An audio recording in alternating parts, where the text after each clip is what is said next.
एक आदमी का जब अंतिम समय आया तो उसने अपने दोनों पुत्रों को बराबर बराबर हिस्सा बांट दिया। जब वो विदा हो गया तो एक बेटे ने तो उस धन से बहुत प्रगति की और शहर का सबसे अमीर आदमी बन गया। जो छोटा था उसने पैसों को बर्बाद करना शुरू किया। आलस्य, कोई काम ना करना, सोचना कि ऐसा हो जाएगा वैसा हो जाएगा लेकिन करना कुछ नहीं। और धीरे धीरे खर्चा उसका बढ़ता चला गया और एक दिन उसके पास सारा धन खत्म हो गया।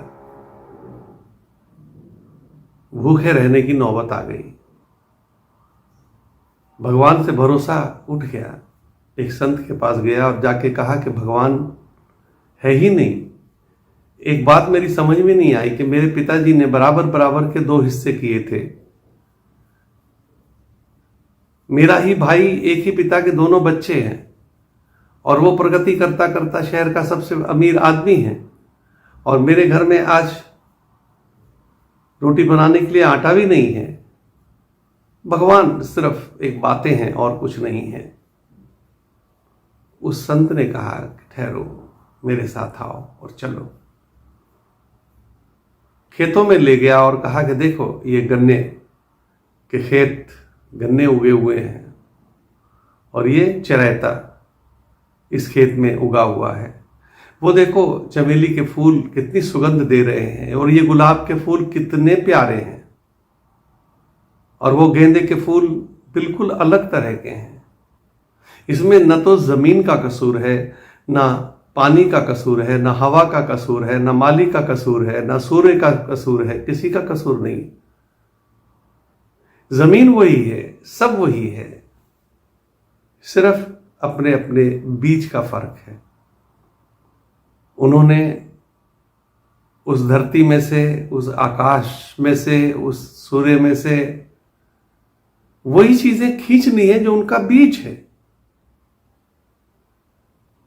इतनी अपरंपार धरती में से और इतने बड़े सूरज में से अपने मतलब की चीजें खींचकर चमेली इतनी खुशबू दे रही है, गुलाब इतने सुंदर लग रहे हैं, चिरैता के बीज कितने कड़वे लग रहे हैं, जबकि गन्ने इतने मीठे लग रहे हैं। गेंदे के फूल अपने हिसाब से कितने सुंदर हैं, लेकिन अपने हिसाब से सुंदर है। ये अपने बीज का, अपने कर्म का फल है। बीज है कर्म। जैसे कर्म करोगे वैसा ही होना शुरू हो जाएगा। अपने कर्मों को देखो, तुमने क्या किया, तुम्हारे भाई ने कौन से कर्म किए और तुमने कौन से कर्म किए। जब ये देखने लग जाओगे तो सब कुछ साफ हो जाएगा, सब कुछ ठीक हो जाएगा।